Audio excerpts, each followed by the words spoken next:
So now we are just going to summarize a few types of circuits. They are not simple circuits. They are combining resistors or capacitors or resistors, inductors, or LC, or all of them. Okay.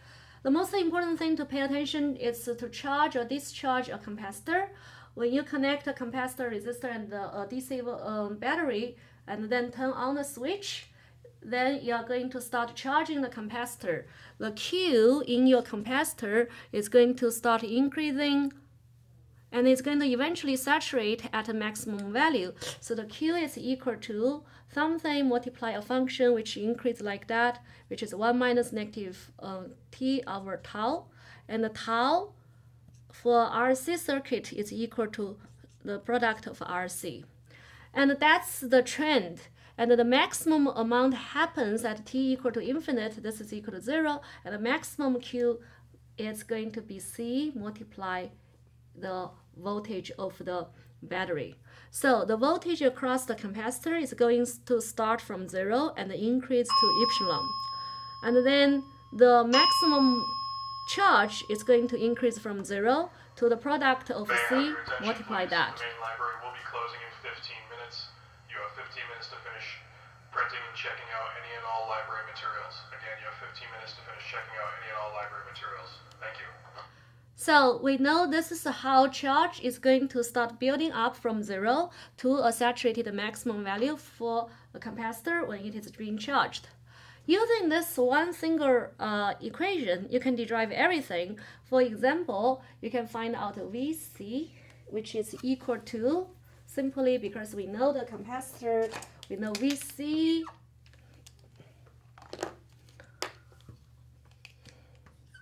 equal to the charge over C, and then it's simply that part. And also we know that VR is equal to the total epsilon minus Vc, and then which is equal to something exponentially decays, which is equal to epsilon e to the negative t over Rc. Okay? And also, we can figure out the current I. The current I is equal to dq dt in this case, when it's discharging, and then it's also equal to VR over the resistors R. If you take the dq dt, you can find the current, or if you know VR and divide by the resistor, you can find the current. And then there are two types of behaves.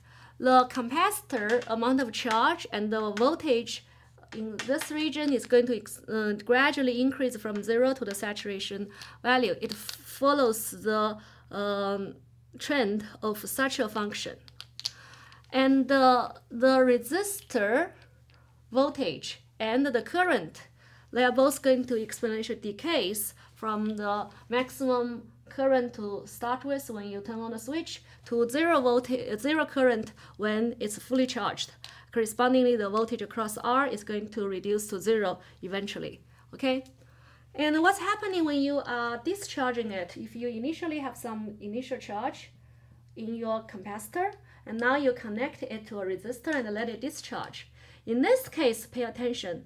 Your charge and the voltage across the capacitor is not increasing from 0 to a saturation number. It's going to also go exponentially decays. Okay, so in this case, we are having the charge equals the initial charge multiply the exponential decaying function. Again, if you know that divided by C, you find the voltage across that, and that's actually also the same amount of absolute voltage across the resistor, except for a negative sign. And also, if you take a dq dt, you find I is also going to be equal to exponential decaying function, because you are discharging the current absolute value equals to the absolute value of dq dt, which is also equal to the maximum number multiply an exponentially decaying function.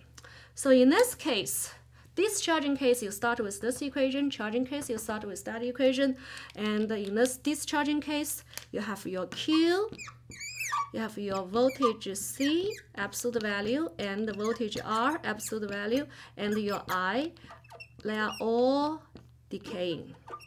They all starting from the maximum value and decaying exponentially. Okay?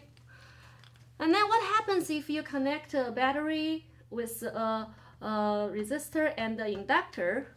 We know the inductor does not like the current to change so quickly inside it. It does not want magnetic field and the flux through it to change. So it's going to delay the current increasing. The current does not turn on to maximum value right away. It's going to build up the current for a RL circuit. This is your resistor, this is your inductor. It's going to behave like this. The current grows from 0, like this function, from 0 to a saturated maximum number, and the maximum current is equal to the total battery voltage over the resistor.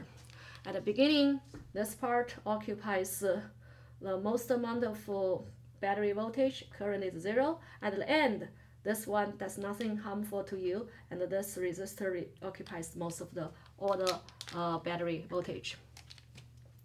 And more importantly, what if you have a capacitor and an inductor, and you put them together, and your capacitor is initially already charged, and then your capacitor is going to discharge, and in this case, it's not going to discharge and dies out. When this case, everything dies out. Where did the energy go? The energy is converted into heat due to the resistor.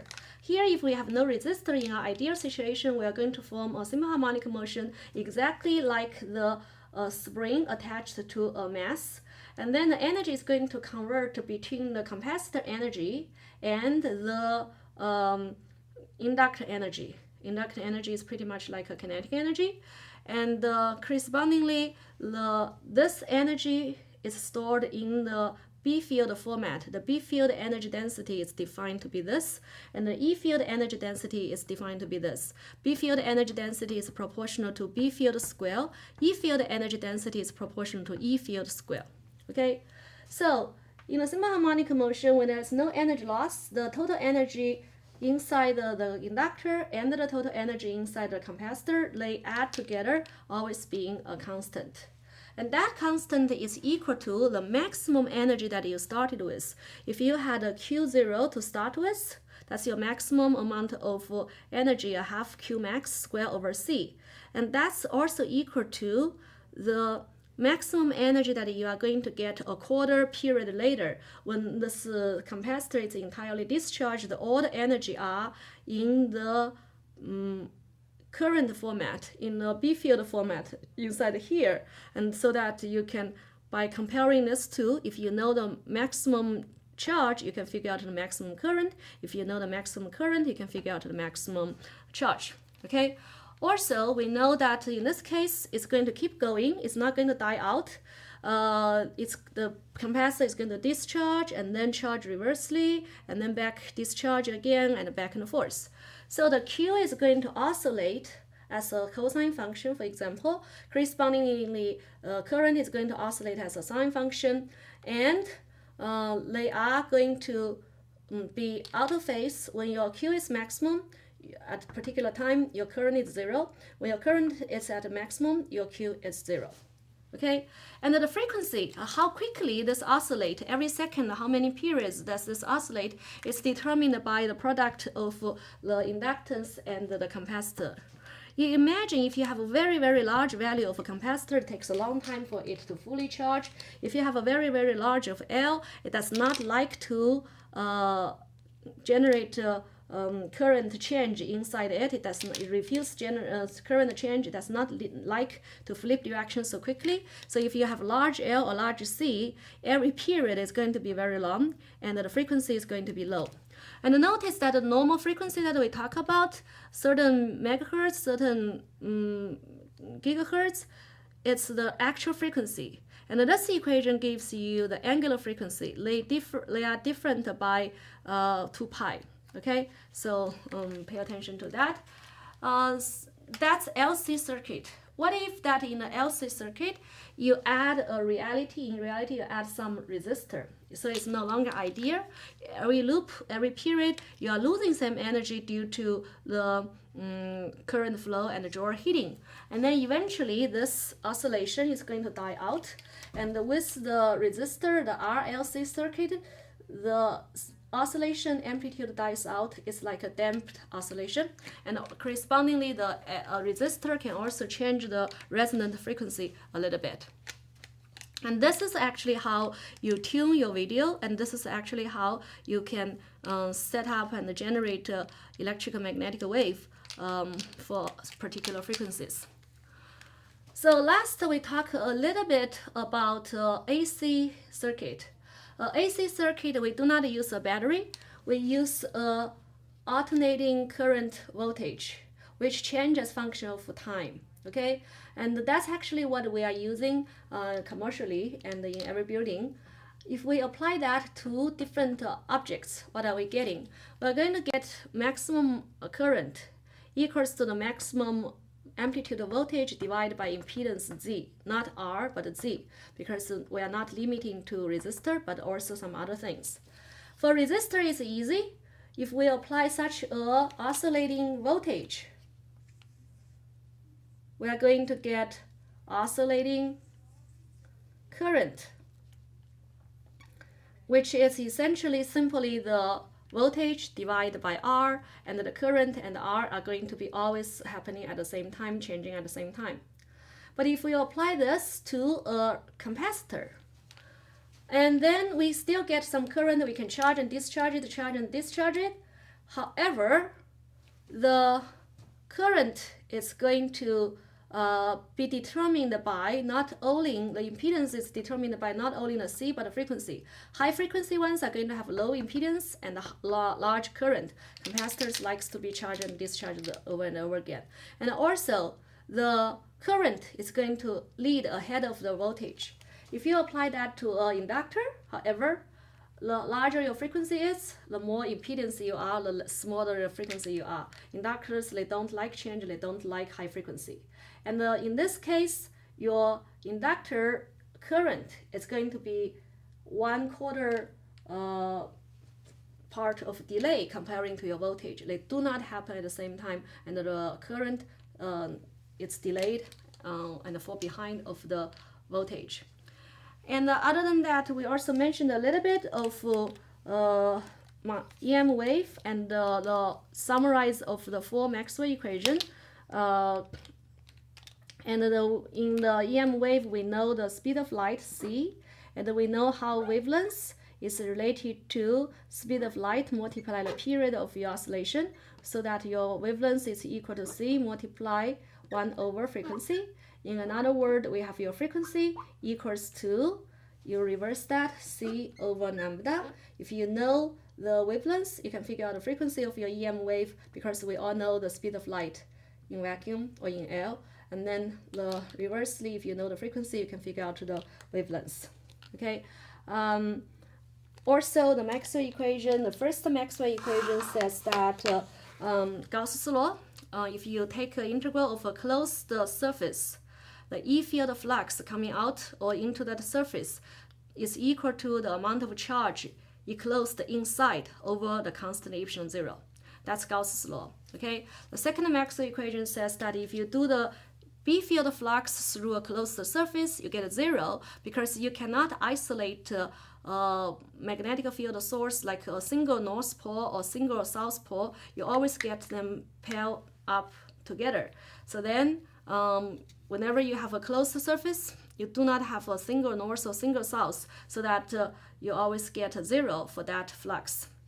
And the third Maxwell equation says that Faraday's law, the integration of B field dot ds following a closed loop equals to the mu 0 multiply I current enclosed in that loop. Not only that, at the very end, we mentioned that even if you sometimes do not have a real current, for example, in between the capacitor, when this capacitor is being charged or discharged, when the Q is changing and the E field inside the capacitor is changing, and that gives us some displacement current, which also generate a changing B field.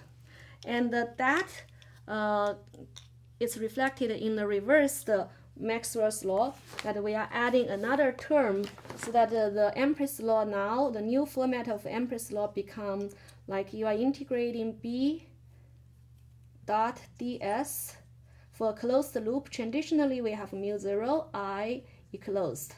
And now we have something else. We have mu 0 multiply epsilon 0 the electric field flux dt. If your E field is changing and the electric field flux is changing, and that is going to also contribute to generate some B field. And that's the third Maxwell's equation. And the last Maxwell equation we already reviewed is the Faraday's law. Okay, we can induce some E field, and the E field integral around a closed loop dot ds is equal to negative d phi b dt, which means if we have a changing B field in the space, regardless whether you have a real physical circuit or not,